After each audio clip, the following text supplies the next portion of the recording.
Olá, bem-vindo ao Prime Station. Se você for novo por aqui e não é inscrito ainda, clica no botão de se inscrever e deixa o like. Agora sem delongas, vamos ao vídeo. Hoje vou explicar um filme chamado Animal Americano. American Animal is based on a true story that tells the tale of four former thieves who recount their past thefts. When they were young, they had stolen a rare book from their university library, which was worth millions of dollars, even though they had no experience in stealing. A man is putting on some makeup to disguise himself as someone else, and in another place, some parents are sharing the grief they are experiencing because of what their children have done, and in another place, there are four men ready to commit a robbery. A young man named Spencer was interviewing for admission to college. Spencer was known as someone who was good at painting, and his life was spent painting canvases with stunning results. His skill in painting is what got Spencer accepted into the university. However, while in college, Spencer was often bullied by his classmates. But things weren't so bad, because Spencer had a friend named Warren. Spencer and Warren once stole a sausage at a fast food restaurant.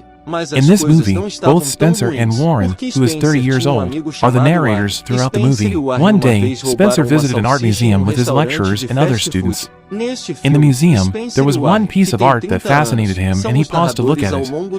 The painting depicted a flamingo in a river. Not only that, Spencer discovered the fact that the painting had a sale value of $12 million. Shortly after, Spencer met Warren again. They talked and came up with the idea to steal the artwork. Warren realized that it would take a lot of effort to pull off the heist, as Spencer said that Warren was someone who would go all out if he wanted something. The scene then switches to show Warren, who starts looking for ways to commit a theft by Googling it. After finding some information, Warren goes straight to Spencer at his part-time job at a supermarket.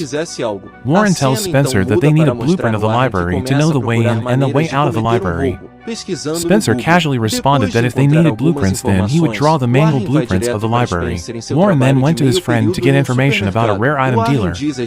Warren and Spencer had zero experience in theft. Warren then managed to get an email from someone, and the person asked him not to send a message to him with the same email address. After successfully communicating with the dealer, they both went to New York with the agreement that they would give $500 just to get more information about the dealer. When they arrived in New York, they both enjoyed a night out there. The next day, the timeline shows February 14, 2004 at a street corner.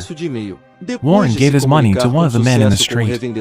There are two different versions between Warren and Spencer in this case. Spencer said he saw Warren meet a young man, but Warren said he met an old man. Later from the meeting, Warren got a new contact, a man in the Netherlands. Since he was already halfway there, Warren finally decided to go to the Netherlands by himself. In the Netherlands, Warren was on his own to meet the real dealers. With no experience at all, Warren tried to be professional in order to work with the dealer. They asked Warren to be able to provide authentic evidence of the goods, as well as provide him with an email. Once he was back in Kentucky, Warren met Spencer and told him about his meeting with the Dutch dealer. Both of them went back to plan the heist, and they realized that two people were not enough to carry out their plan, so they planned to bring one more friend, Eric. In the class, Warren gave a paper to Eric saying that he needed to talk to him, and after class was over, without further ado, Warren immediately explained his plan to Eric, and it turned out that Eric thoughtlessly accepted his invitation. They then invited Eric to see the library they were going to steal. Eric then gave some of his opinions about Spencer and Warren's plan, which turned out to be less than perfect, and there were still many things to be improved, including changing the theft schedule. Eric changed the theft schedule to the daytime. The next day in the Chancellor's office, as an athlete scholarship student, Warren had a poor track record in the classroom, and he also almost failed to make it into the lineup for the match. He was reprimanded by the Chancellor and asked to improve himself. As we know, Warren is currently focusing on the theft plan, so he is less focused on the world of study. The story continues to Spencer, Warren, and Eric, who are gathered to continue making plans. The three of them plan to enter the room where the painting book is located. There was only one guard in the room, and she was a middle-aged woman. However, they realized that they needed a driver to move their stolen goods. Warren then had an idea to invite his high school friend Chaz. Chaz was a student who came from a fairly wealthy family, but was a bit of a barbarian. He is also known as a busy student who enjoys sports. Chaz then managed to join them without much effort. The four of them were finally at their base to talk about what they were going to do. Warren then gave each of them a nickname, based on color. Warren's nickname is Mr. Yellow, Eric is Mr. Black, Spencer is Mr. Green and Chaz is Mr. Pink. Not only that, they will disguise themselves as old men to enter the library and carry out the mission. Warren then gave tasks to each of them. Spencer is in charge of buying old grandpa makeup, Eric is in charge of buying fake identity cards, Chaz is in charge of practicing and finding the fastest route to escape, and Warren will be in charge of finding authentic evidence of the items they will steal, so that the collectors would want to buy the stolen goods. Warren has also determined the timing of the theft, when final semester exams are over, on the basis that when the semester exams are over, the students rarely visit the library. Then the four of them agreed to choose Warren, who would be the most crucial person in this mission, as he would be dealing with the librarians. The day of the heist finally arrived. The timeline showed that the heist took place on December 16, 2004. When they checked the items they needed for their mission, it turned out that Warren had forgotten to buy a taser, so he had to buy one first. Eric then took his car and managed to replace his van's license plate with someone else's. The scene then shows us how they dress each other up as the old men. Once everyone had gathered, they finally arrived at the library. It was painted on their faces that they were all anxious, because this was their first theft mission. Warren reminded everyone to act as an old man, so that people would not be suspicious. Then the four of them divided the task of paying attention to each other in the library, and when Chaz was about to catch up with Warren, sadly Warren found that a meeting was being held in the room. The four of them deliberated whether to wait or withdraw from their heist mission. Spencer immediately chose to leave because things had started to go wrong. Then in the car, Warren expressed his frustration because the plan that had been made had failed miserably, but when he entered the inconvenience store, Warren had the idea to call the library. Following the call, Warren was informed that tomorrow, the librarians had an empty schedule and Warren intended to have a meeting with them. The scene then switches to Spencer's house, as he is hesitant to continue with his plan. Spencer then goes to Warren to tell him that he's backing out, as he doesn't want his family to be affected by his behavior. However, with his words, Warren managed to persuade him to continue with the mission. The four of them finally met again to decide who would face off against the librarian, and it was Eric and Warren who would step up. Chaz was on standby duty in the car and Spencer would stay outside to keep an eye on the surroundings. The day of the robbery finally arrived again. Unlike their previous plan, this time they decided not to disguise themselves as other people. So, Warren, dressed neatly, went straight into the library with Eric. Eric was in charge of staying downstairs and Warren would enter by himself into a special room, claiming that he was a man named Beckman, a man whose family had been guarding the painting book for generations. As the female librarian explains the painting book, Warren tries to find an opportunity to immobilize the old lady, then Eric gets a call from Warren as a sign that everything is safe. However, when he got upstairs, Eric saw that Warren had not paralyzed the librarian. Then they both tried to find the key to the glass cabinet where the painting book was placed. It turned out that the key was with the librarian's lady. After managing to get a huge painting book, Warren also took another rare book.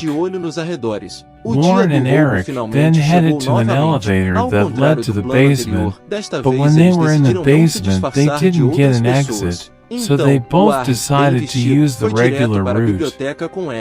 They were spotted by other library visitors before finally heading to the emergency stairs. Not wanting to be caught, with great worry and panic, Eric then told Warren to just let go of the huge painting book and then escape from the library. When they arrived at Chaz's car, they were all panicked. Even Chaz was also driving his car in panic. Warren vomited because he was so panicked. After the incident, they all went about their respective lives while waiting to see how they could get their stolen goods to a collector. On the other hand, the media reported on the disappearance of two very rare books that had been stolen. Then the four of them headed to the dealer's place, but they didn't manage to meet the dealer's boss Menos and only met his secretary. The secretary then asked for their phone numbers, and Spencer gave his to the secretary. Afterwards, Chaz asked how their meeting with the dealer had gone. When Chaz found out that Spencer had given his phone number to the secretary, he panicked, as Spencer's ringtone was an introduction of himself with his full name, and that would result in their actions being discovered by the authorities. Not only that, but Warren also revealed that he had emailed one of the collectors twice, which made Chaz even angrier, as they would soon be caught by the police. The atmosphere then became very heated as Chaz blamed Warren for ruining his life, while pointing a gun at him. The scene then switches to show the four of them, who eventually return to their respective homes and move on with their lives.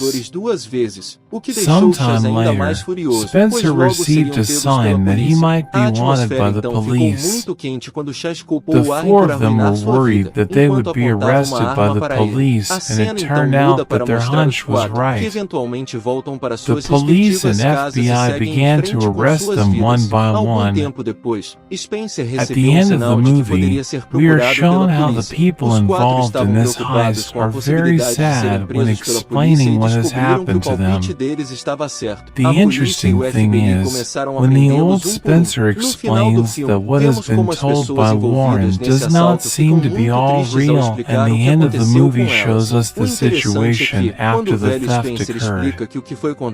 All the stolen books have been returned by Eric, who then works as a painter. Chaz becomes a sports instructor and writes a book on how to exercise in prison, while Warren stays in Philadelphia re-enrolling in college and studying filmmaking, while Spencer continues his life as a painter who specializes in painting birds. Para você que chegou até aqui e quer me ajudar a produzir, tem um botão de valeu logo embaixo desse vídeo, e com ele você pode apoiar o canal com alguma quantia em dinheiro que você tenha sobrando. Assim você ajuda o canal a se manter e produzir cada vez mais. Obrigado e até a próxima.